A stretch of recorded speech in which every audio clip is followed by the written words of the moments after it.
Well, good afternoon, everyone. Welcome to another webinar in our series today at Abhyas, Institute of Universal Awareness. My name is Priyanka, and I'm an executive business developer and wellness specialist here at Abhyas.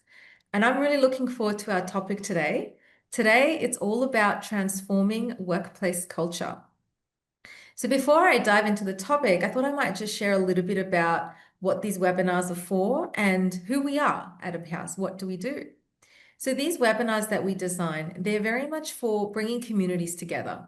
It's about creating a platform where members can come together who have very like-minded thinking and perspectives, and also have this passion about mental health and well-being, and are very much intentional about expanding their awareness on topics that we set here at Abhyas. However, we don't want these webinars to appear as being a platform for providing solutions for our participants. But saying that, our panel members are always very generous and they do like sharing tools and tips and tricks. So to our lovely audience, we always mention, grab your pen, grab your paper, and take some notes. And so here at Abhyas, what is our vision? So through the application of experiential knowledge, Abhyas envisions a paradigm shift in society's perspective, equipping society with the ability to face challenges as it is. And our mission is that Abhyas is very committed to equip individuals with equal opportunities by providing professional training to impart courses on mental well-being, creating a better future for all individuals and humanity at large. And as our founder would say, all transformations have one thing in common: the turnaround in the perspective on what they have been through. So just a little bit of housekeeping for our audience as they make their way onto the platform is that please use the chat to engage with our panel members. You can share your comments, you can share your reflections, and if you have any questions as well, you can share them with our panel members. There will be some question and answer towards the final 10-15 minutes of our webinar. So it's a really great opportunity there for you to ask any questions that you've been curious about and wondering about for a little while. So with that, I'd like to now get excited about welcoming our lovely panel members. So our first panel member today is Helen, who is the founder at the Wellness Studio. The Wellness Studio is an ecosystem devoted to cultivating aligned, sustainable, and regenerative ways of living and working. Through Helen's three pillars, the Wellness Studio strategy and purpose-driven development has an wellness living, which is focused on eco-wellness real estate and regenerative design, and the Wellness Whisperer, which is focused on holistic and transformational coaching. So Helen uses these to guide individuals and professionals in creating lives and spaces that are in harmony with both people and with the planet. Welcome, Helen. I'm really glad to have you on our platform today. Thanks for being here. Thank you, Priyanka. Thank you, Priyanka. I'm very happy to be there too and to share my view on these topics today. Fantastic. And our next speaker today is Matthew. Matthew is a global inclusion leader and trusted human resources business partner, equipping leaders with data-backed development pathways that accelerate trust, innovation, and high performance. Mr. Shannon received his BA degree from Augsburg University, located in Minneapolis, where he is an inductee in the Athletic Hall of Fame. In addition to serving as a mentor and consulting through board leadership, Matthew completed the Diversity and Inclusion for HR certification program through Cornell University in Ithaca. And he's a certified trainer and coach in the 4 stages of psychological safety. Welcome, Matthew. It's amazing to have you on our platform today. Thank you. Thank you. Thanks for having me. Hello, everyone, and thanks for the opportunity to join you today. Looking forward to an enriching discussion. Wonderful. So we might actually start with, as we will have a little bit of time for our audience to join in, it would be really great to hear from both Helen and Matthew We'll start with Helen first. I'd really like to understand a little bit more about your journey and what inspired you to create this amazing organization, Wellness Studio, and how today's topic really resonates with you. Thank you. Thank you, Priya. Actually, I've started in hospitality industry, in wellness industry first, and then I've moved in hospitality industry in big hotel group with big organization. And I've started to work with different people in an environment where the word of leadership were changing, were moving. It were moving from kind of dictatorial leadership, moving to more open kind of leadership. And what was amazing in my environment, the wellness environment, it's that it influenced as well a lot the leadership in the workplace. And I've been working with big teams. And one of my role in this organization was not only to manage spa and evolve the business, but was to make people grow within the organization. First of all, my own team. Then I was having like a staff member from a spa therapist to a receptionist to assistant spa manager and spa manager. And it was a new world, a new job in Mauritius at this time.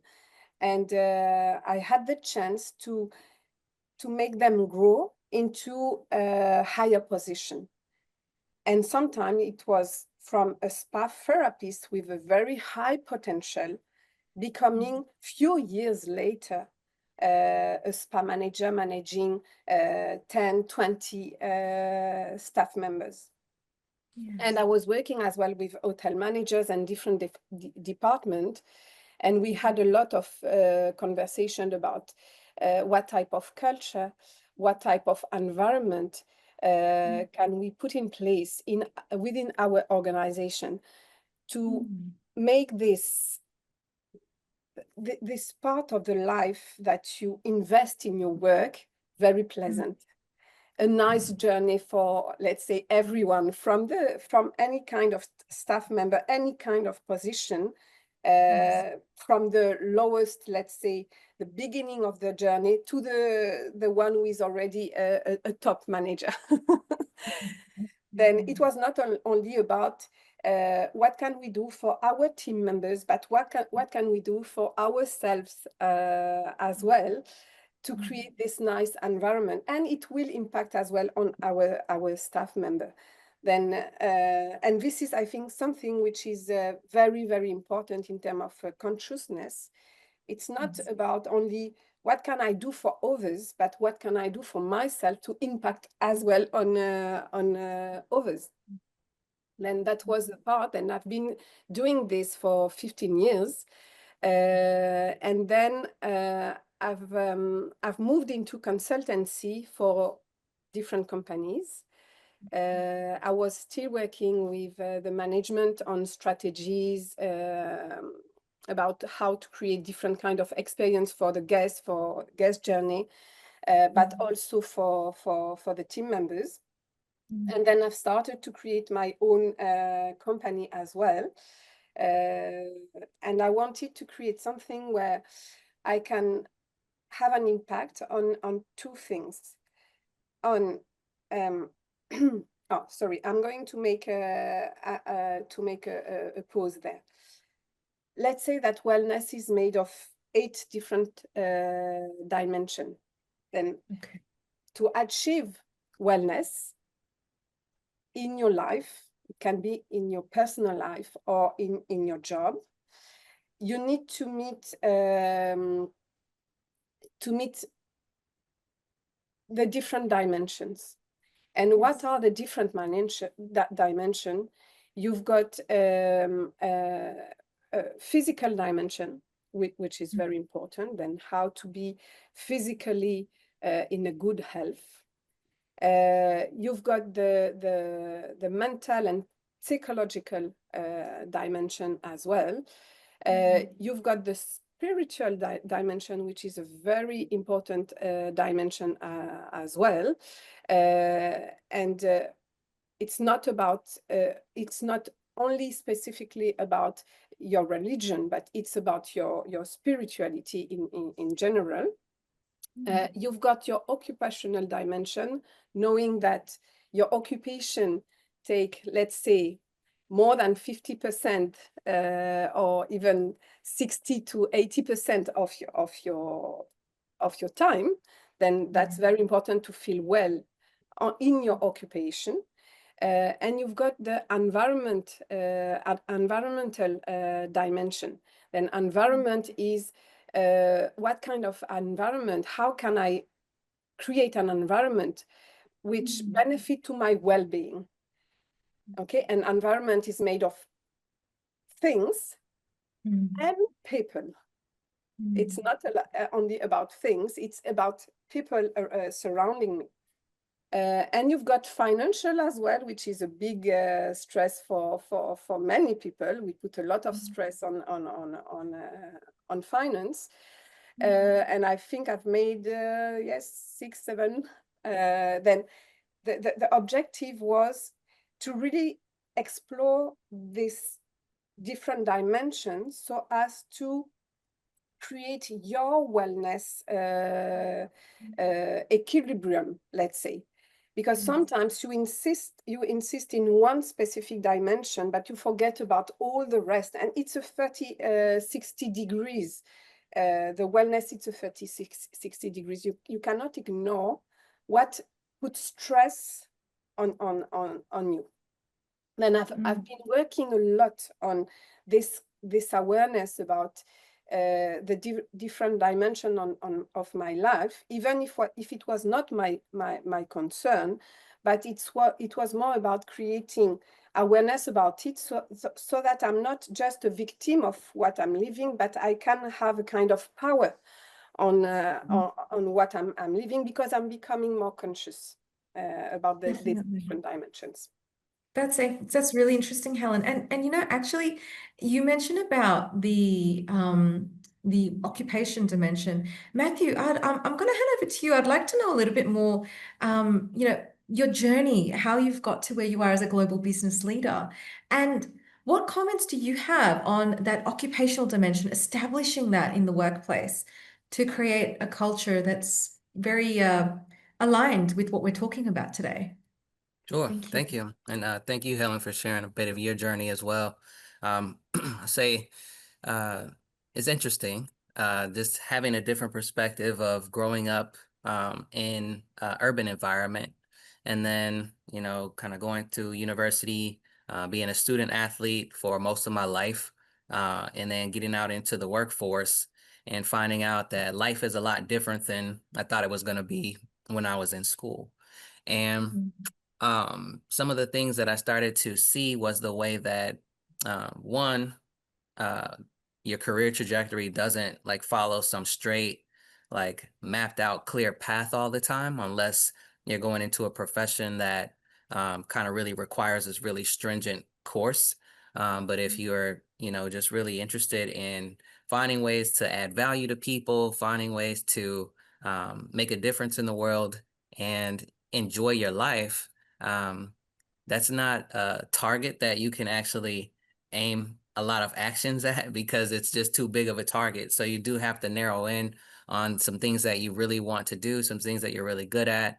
And to Helen's point around occupational well-being, I've kind of come across different professions. So I've had my own insurance agency. I've worked in insurance claims. I've worked with children. I've worked in youth ministry. I've worked in like adult fitness and sports. So doing different like fitness classes for senior citizens, people with disabilities. I also had the opportunity to do some development work and mentorship, manage corporate partnerships, et cetera, et cetera. So having all these different career experiences, I was able to learn a lot about people.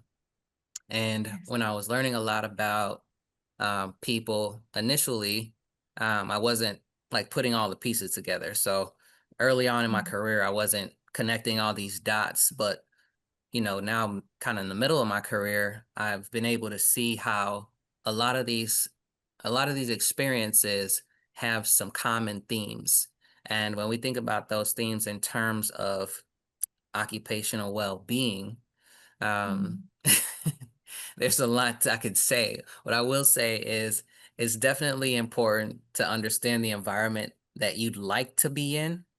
And when you are, looking into a career path, whether it's entrepreneurial, you're starting your own business, or you're looking to land a career somewhere, it's important for you to assess that environment, um, to see if it's the environment that is good for your well-being.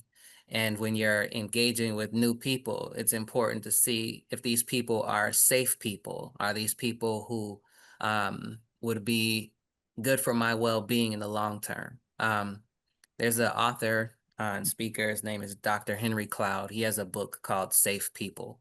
And I came across that book several years ago, and I had not heard of the concept before, but um, having worked with so many different kind of people, had different kind of people in my life personally and professionally, that book really helped me start to understand the importance of your environmental well-being. So I like what Helen said around your environment and making sure that you're building space um, that is conducive to your own well-being in these different dimensions, because we all have several dimensions that contribute to our overall well-being. And so um, there's a lot that I could say about all of that, having, gone to school, studied, got different certifications. And when I started to learn more about psychological safety, um, it was really important that I started putting some of those things into practice so that I could understand how to do these things for myself, but also how to create an environment for other people. So Helen had said, um, what can we do for others and what can we do for ourselves?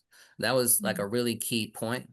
And I say that because a lot of times we're looking for, especially in the workplace, our occupation, we're looking for our employer, we're looking for our manager and the people that we work with to create an environment that we can thrive. And while they do have a role to play in that, we also have a role to play in that. And so we have to understand, what can we do to help ourselves excel in an environment. And that might be setting clear boundaries. I know the workplace can take up a ton of our times. Like Helen said, she said 60 to 80% of your time. And a lot of us can attest to that. And I would say it's important to set clear boundaries. And there have been points in my career where I did not have those boundaries, and work was occupying far too much of my capacity. And it wasn't leaving a lot of capacity for me to show up well in the other spaces in my life. And that was difficult for me to kind of like wrestle with, because I was trying to figure out, well, how do you change this? And then you'll say to yourself, oh, this is only a season. Things will change, things will get better. I'm just starting this new job. I just need to make a good impression. And really, that doesn't go away. You just keep trying to make that good impression. And when you don't recognize what good looks like and you haven't defined what good looks like, then you're constantly trying to make things better when they're probably already pretty good. So I think the key thing here is this, setting some clear targets. What does good look like? And then making sure that you can check in from time to time to see, are you tracking along those things that you said, what good looks like? And then for me, I started learning how to apply something called the definition of done. So when you're working on something, find ways to understand when a project is done, whether it's personal or professional, because work is not the only part of our lives. We have so many other, dimensions to us and things that we're working on. If you're partnering with someone outside of work on something, if you're in a relationship, whether it's platonic, familial, or otherwise, you want to get agreement, get alignment with the people that are in your lives on what you're really working towards, what you're really building, why you're in each other's lives. And it eliminates the noise and the clutter and contributes to your overall well-being. So I pause there. Definitely. So Helen, back to you. You were mentioning how you've used opportunities to identify people's potential, where they would be suited for leadership positions. Would you be able to comment on what have you noticed has been their ability to notice any biases within themselves, and whether that biases is about the role per se that they're moving into, or whether that biases is about the environment in which they work? What role has that played in terms of allowing them to become very fulfilling leaders? What have you noticed? Or what would you want to share with leaders out there? Yeah, actually, I really believe that we all have high potential. We've been limited from our birth, let's say, with different kind of barrier, psychological barrier, and obstacle that we think that are unbreakable, but they aren't. And the first thing I've seen in these people were the willingness to progress and learn, and their ability of being of listening and feeling things. Like I felt them as being connected to something higher than the environment where they were, and don't have they didn't have this barrier of I cannot do better. They thought I can do better, and sometimes they didn't make any kind of high studies. Then in our society we can think, okay, sorry, it's not for you.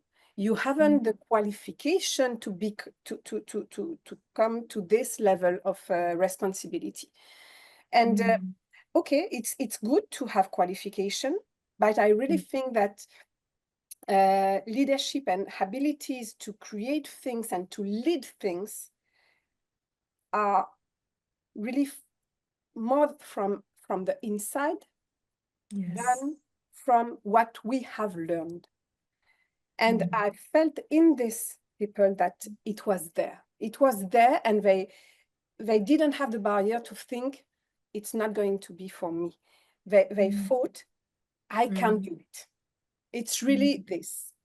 Then be aware and being very, let's say,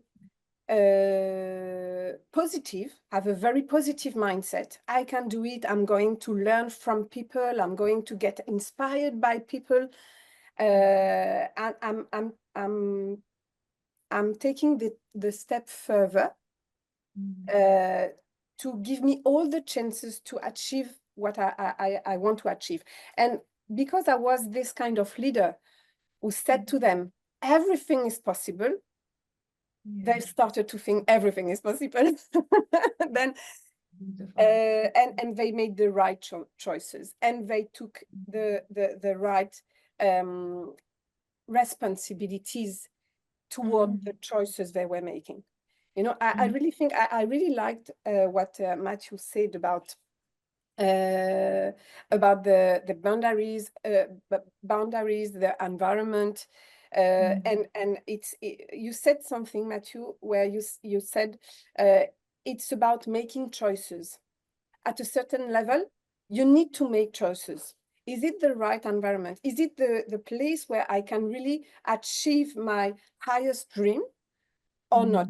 You know, and maybe I'm moving in this environment. I'm living in this environment to learn something, But as soon as I think I have achieved my highest potential in this environment, and I won't have any more responsibilities to go higher if I've got higher ambition, then I need to make choices to change.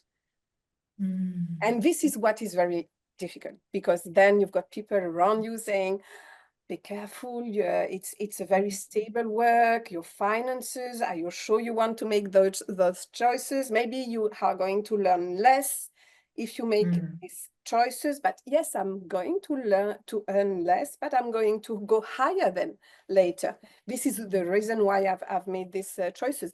And you need to be very motivated, because the predefined environment, I'm losing my word, the environment, you know, where people say to you, this is the way it is, it's not going to change. This type of environment is going to be around you at all time. Every moment you are going to hear a voice. Do you think it's reasonable? Do you think it's the right choices? It's very risky. You know? Then you need to be very strong and very motivated, and keep this focus, keep this vision of where you want to go. And as soon as it's clear in your mind, as soon as you keep this awareness, you keep this consciousness, you keep this motivation, what you see is going to be realized. There is a way, there is a future. There is a future that is going to be realized if you believe strongly in this vision, in this dream. And I've been just the person behind, pushing, encouraging their already inner potential. They didn't know that it was there, and I've just pushed to make them realize their potential, and they became leaders. They became managers. They became leaders. Not all of them, because sometimes, you know, as I said, some were stopped by something, and they couldn't break this barrier. But most of them achieved the objective, and they became this leader. Oh, that's fantastic. I really like that. Yeah, no, it's really interesting. And I remember Matthew, when I was learning a little bit more about you, and even today, what you've been sharing, you've had a really diverse career journey. It's been amazing. You've been an athlete, you've worked in an insurance company.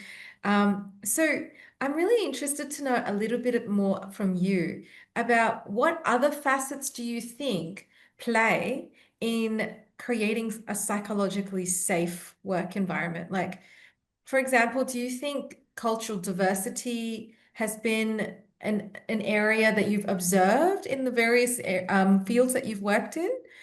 Keen on knowing a little bit more about that as well. Sure.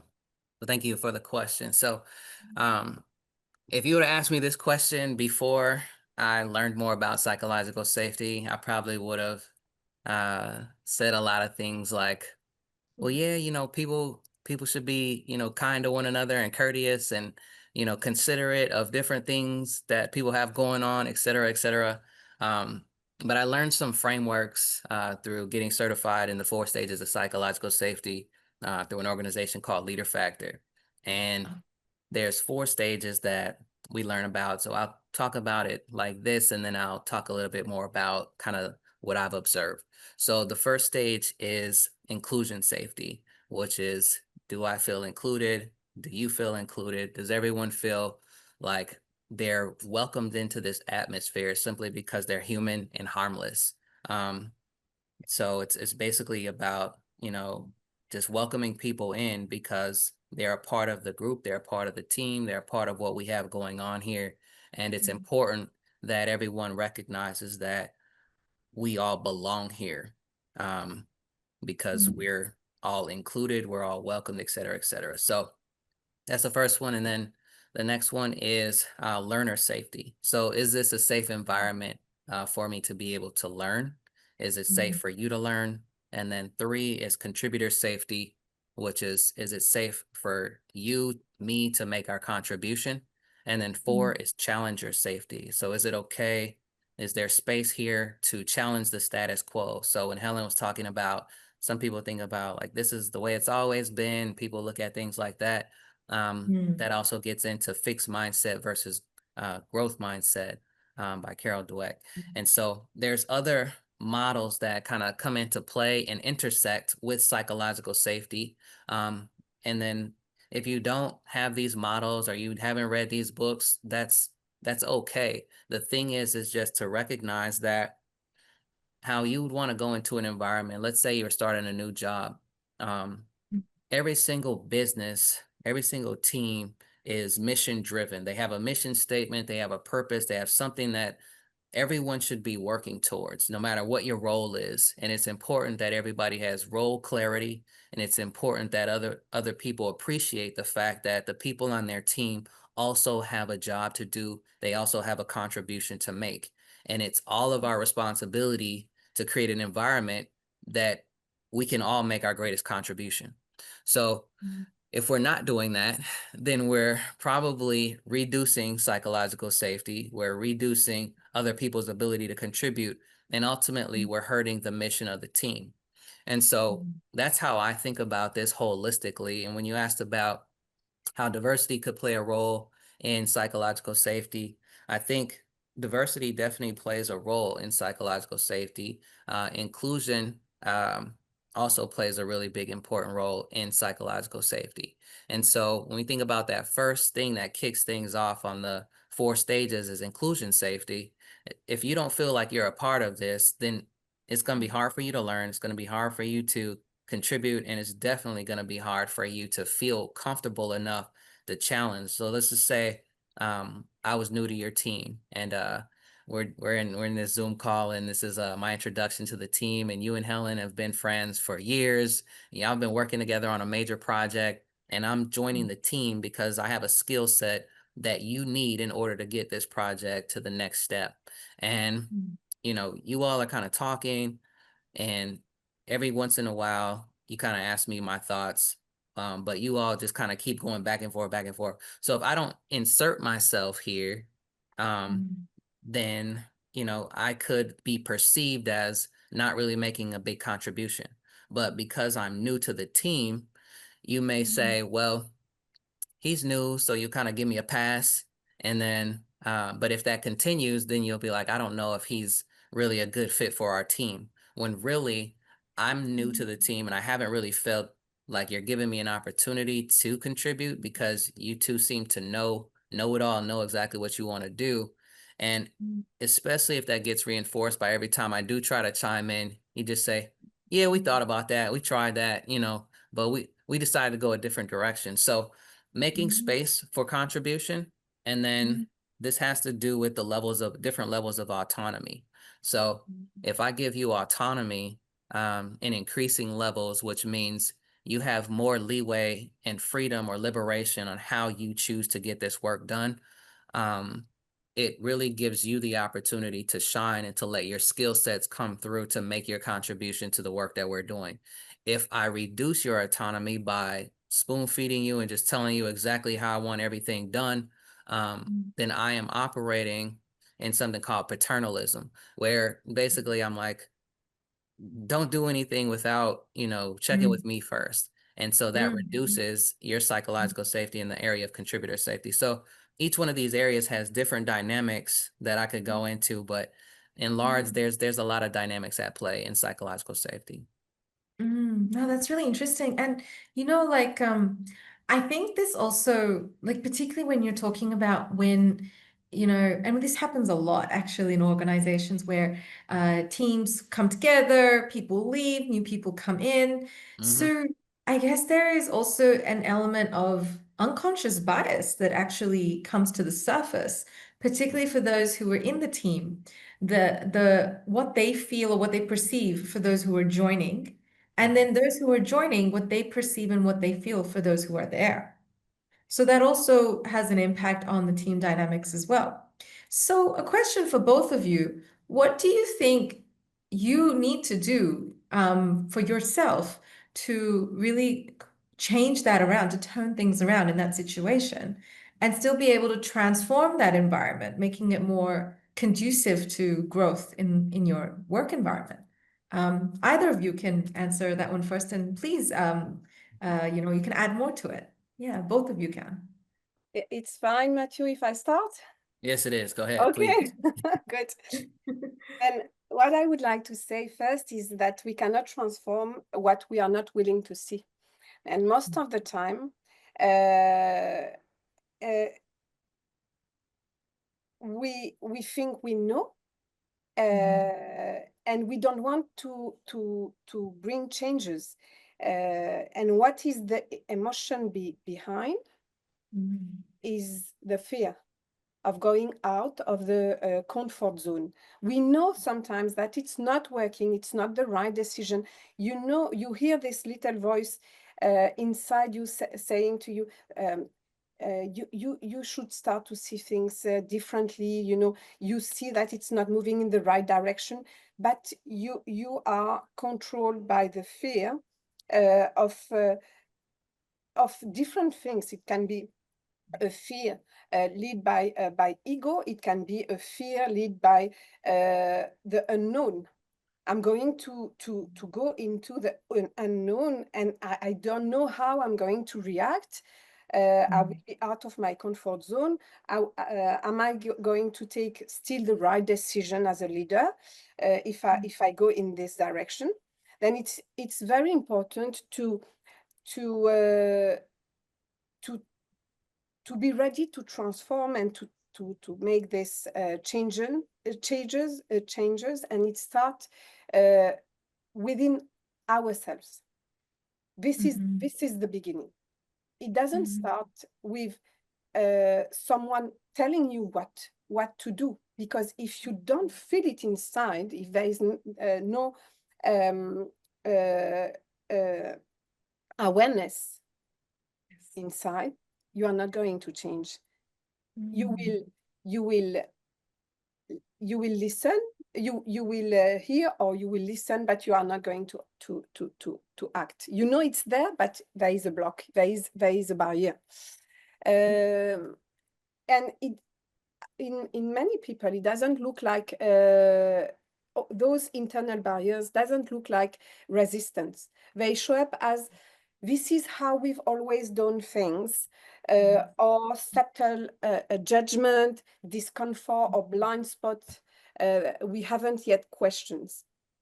And I know that on my side, that I've joined some teams where I felt like a bit of outsider.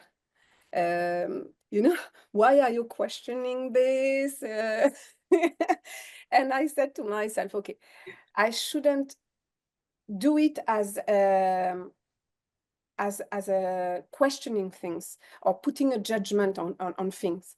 I should take it differently to create a bit of awareness, you know, and slowly make things move. Sometimes it takes time, and sometimes it can go quick, depending on the subject. And I invite people actually to ask themselves, what invisible filter might still shape the way you see others, or the way you limit yourself. You know, make this inner work.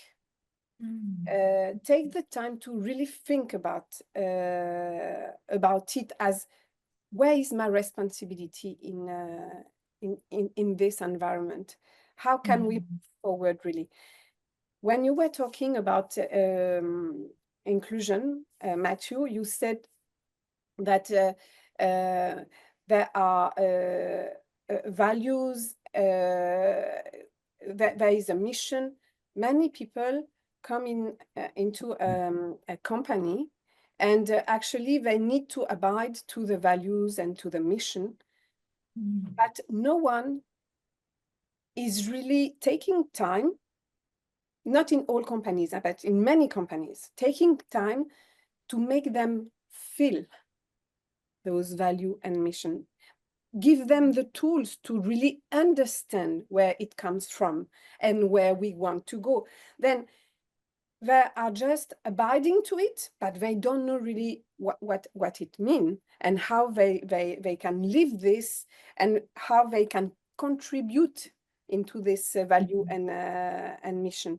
And of course, if you want to have inclusion, when you were saying about different culture, for me, difference is where you can learn the most.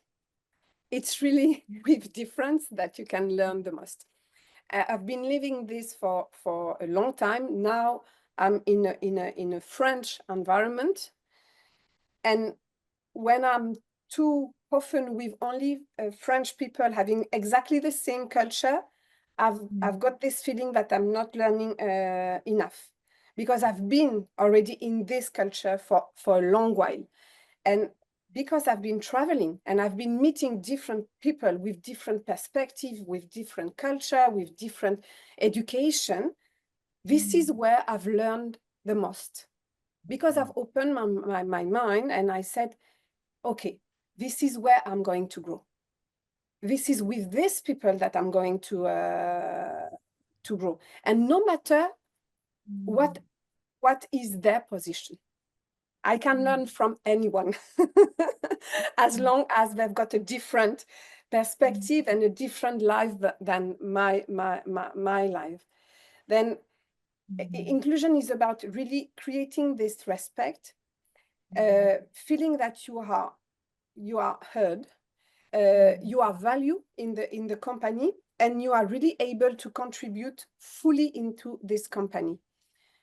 You know, then I really think this is the way you create this safe environment where you can really take the most of every people in your organization.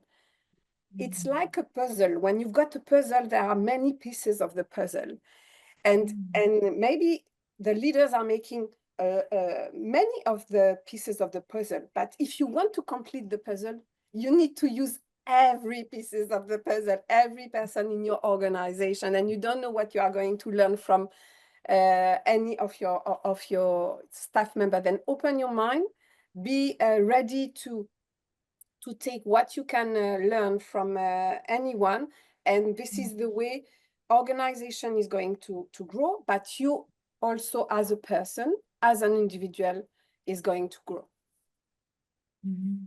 Absolutely.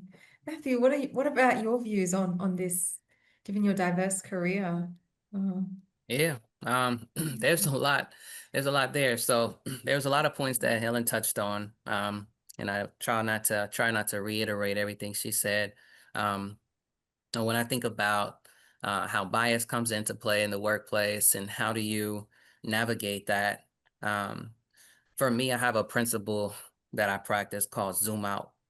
And so when we're in a situation, our brains are constantly scanning for threats or safety, for lack of better terms.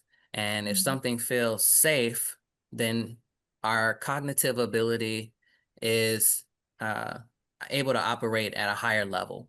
And when we sense that there's a threat, our cognitive ability is more wired for survival. And so we think about, how can I just stay safe in this situation?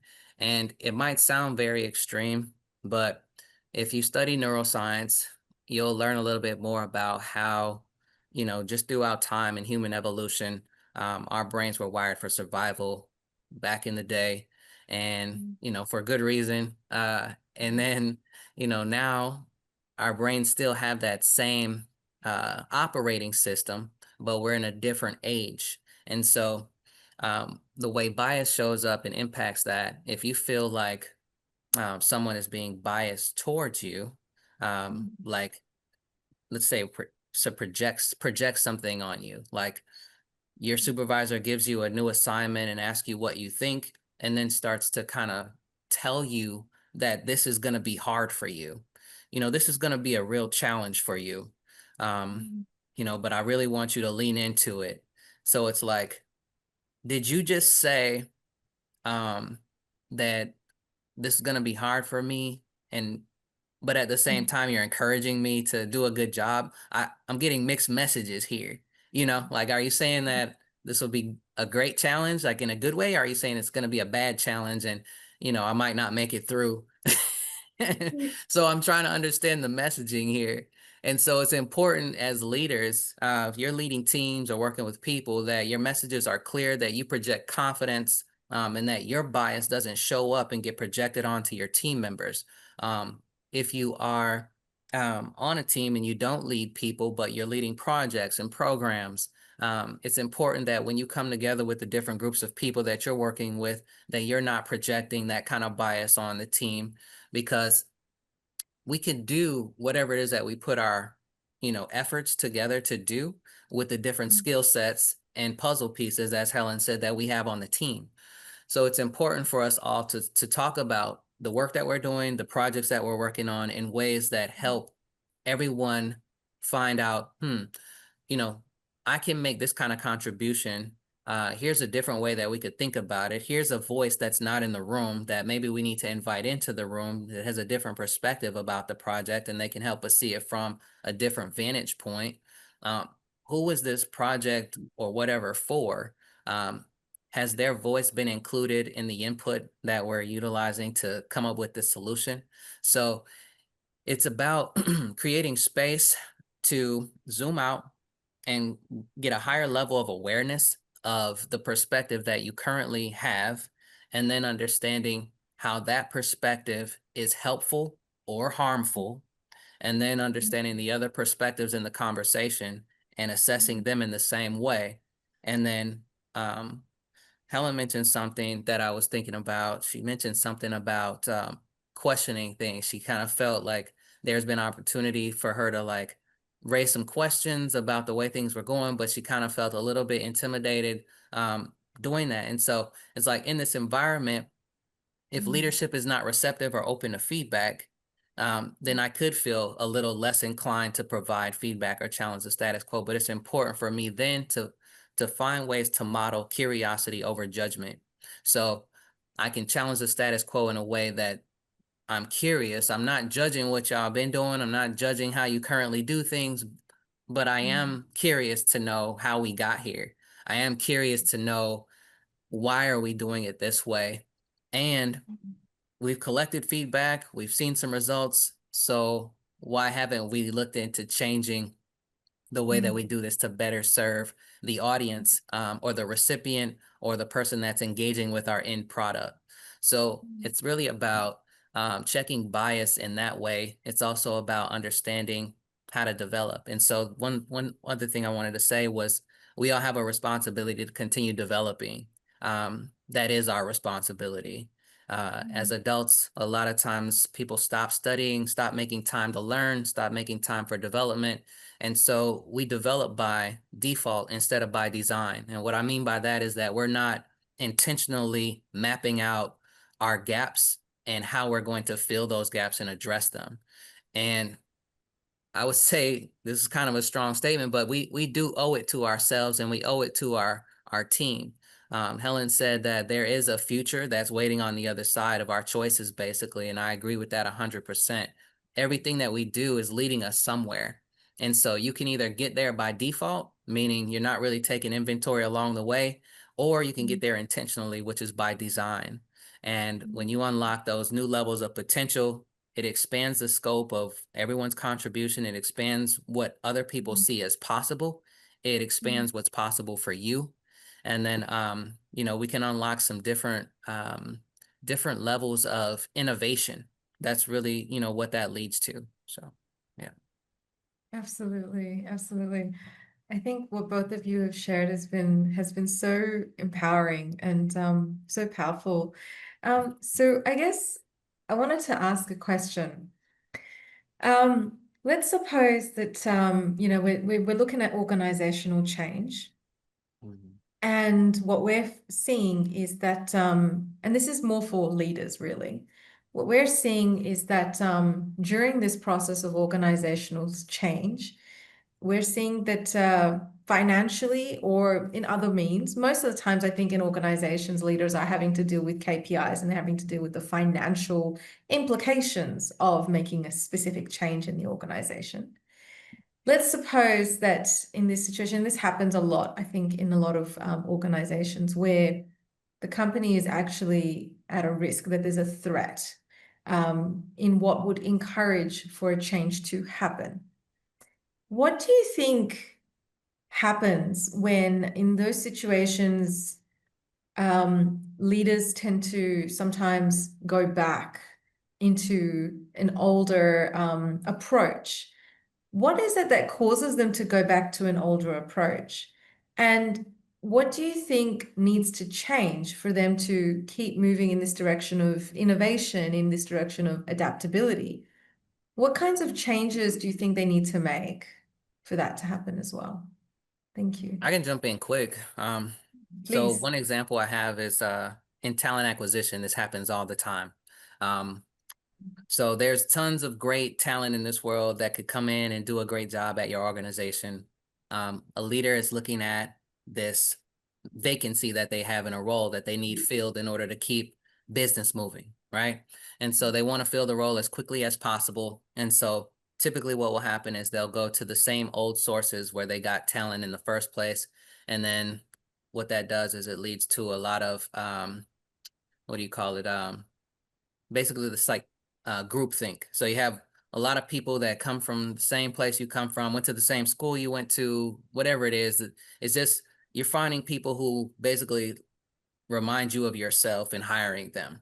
And so you don't have a lot of diversity of thought. You don't have a lot of diversity of experience. You just have another like versions of you on the team. And that might be good, but it might not be great. So there's opportunity there to change that. And the financial implications that a person perceives as a threat, it doesn't mean that it's real. It's just that this person doesn't have a process in place or may be afraid to go outside of their normal talent pool to bring in people from, other universities or other geographic locations with a slightly different career background or trajectory and experiences. And so they perceive that as a risk. And I can say that, yes, I could understand it being a risk. I don't know that I would call it a threat, but some people will experience that as a threat because they're like, if this hire doesn't work out, then we're going to be back at square one in 6 to 12 months, et cetera, et cetera. It's going to take more time to get this person up to speed. So they'll start projecting their bias on these candidates. And that bias does not mean that that's true. So that's the key, is that sometimes we have to examine the stories that we're telling ourselves as leaders. The story that we're telling ourselves, and then question it. Is that true? Or is that something that I'm making up? Is that something that I'm just kind of spiraling down this rabbit hole of negative consequences of making this decision versus the positive consequences of making this other decision? And so it's important, like I said, to be able to, stop and zoom out and examine, your biases. And then you need to get more perspectives involved in the conversation, and then be bold enough and brave enough to ask, how can we do this? And then I would say the other piece is stop getting caught off guard by situations that happen on a regular basis. Take time to reflect from time to time so that you recognize the times in your life, and this could be personally or professionally. There's things that happen every single year, and they happen at the same time every year. There's the review process. There's there's times in the year where you're, scrutinizing financials and looking at financial projections for the next year. And so when you think about these key intersections throughout the year that could cause high stress, and you identify what those points of stress are, be it financially or otherwise, you can come up with solutions ahead of time. Pull your people together who have different perspectives on this topic so that you all can work on it together. You don't have to solve all these problems alone. That's why we have these different pieces of the puzzle. And so pull together a think tank. and also reward people, acknowledge other people's gifts, give them the opportunity to contribute to solutions in these areas. Make it a contest, make it fun, like gamify it if you can. I think just getting everyone's perspectives and giving folks the opportunity to contribute to some of the solutions in these areas on a proactive basis will help companies and organizations from functioning in a reactive way, which is a lot more stressful when you're trying to react to something instead of responding to something. So. Thank you, Matthew. Helen, what about you? What's been your expertise in this area? Then first I want to say well said to Matthew. Thank you. And I fully agree with him. I mean, as a leader, you are not always, you need to be aware that you are not always the right person having the right solution. And it's not, you think it's expected from you, it's not expected from you. This is the reason why you've got a team, or this is the reason why sometimes you need to take someone from outside to have a different kind of perspective. You know where you need to go, you know what is good for the company, you know that it's putting the company at risk because it's a big change, it's a big decision, and just have the humility to say to yourself, okay, because of different reasons, I'm maybe not the right person to lead the organization for this specific topic in this change. I don't have the right solution, or I'm not sure of the right solution. I need to have some external input. I'm maybe overstressed by this situation because it brings a kind of unconscious conditioning that make me very stressed. And I'm going to leave someone guide us into the right solution, you know. And the point is there is about as a leader, we think that we've got a lot on our shoulder, and people are expecting a lot from us, but this is not the right kind of leadership. You know, what we said about inclusion is working as a team, is working really as a team, and use the strength of everyone in the team. And if we don't have the strength, then let's explore outside and find the solution outside. Because as long as you are stressed, you are going to put this stress on your team as well. And out of stress, you don't make things good. It's not possible. It's the bad energy. Then you are not going to take the right decision. If you are not the right person, then move it to someone else who is more comfortable into this situation, and who is going to leave the to make the stress leave yourself and feel more confident. As soon as you will have take the input of the right person, the stress is going to get out of yourself, and then you will bring your own contribution, and it will go even further than what the person is, what the external person or your other team member is going to bring in the discussion. Then really, as a leader, I think you need to ask yourself, okay, where in my leadership can I be more human, let's say, and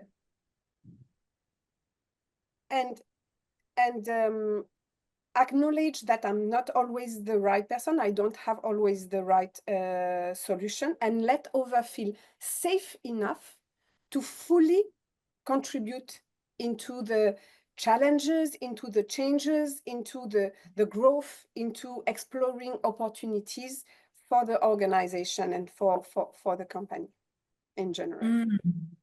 Thank you. Thank you so much. It's been really great, actually, these discussions that we've had together today.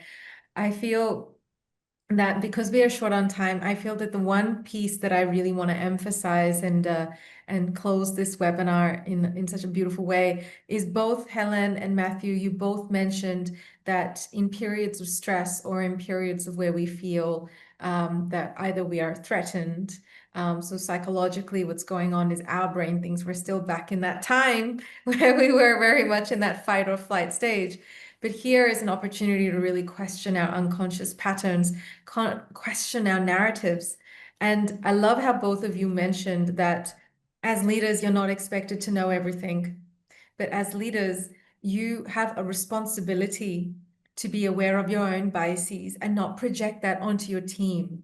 As leaders, you have a responsibility to create an environment where everyone can come together, all voices can be heard, and you create and establish that psychological safety where everyone feels included. It's been such phenomenal discussions here today. So I'm so grateful to both of you for this. So I guess the last point we do want to mention here is really about our Institute of Universal Awareness. So our organization is based here in La Lora, in Mauritius, a beautiful town by the mountains. And so we're a research hub for mental health and well-being.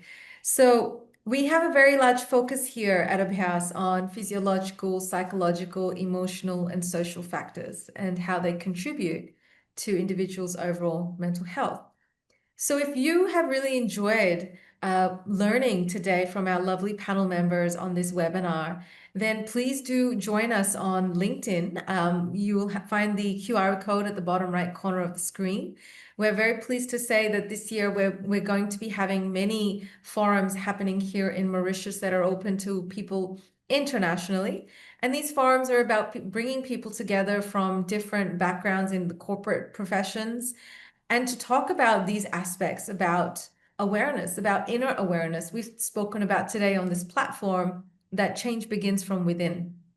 The more aware we are of ourselves, the more we can create that environment and we can become more responsible leaders and what we project into the world and into the teams that we work with, creating an environment where everyone can thrive. And of course, we are also offering retreats that are happening here at Abhyas.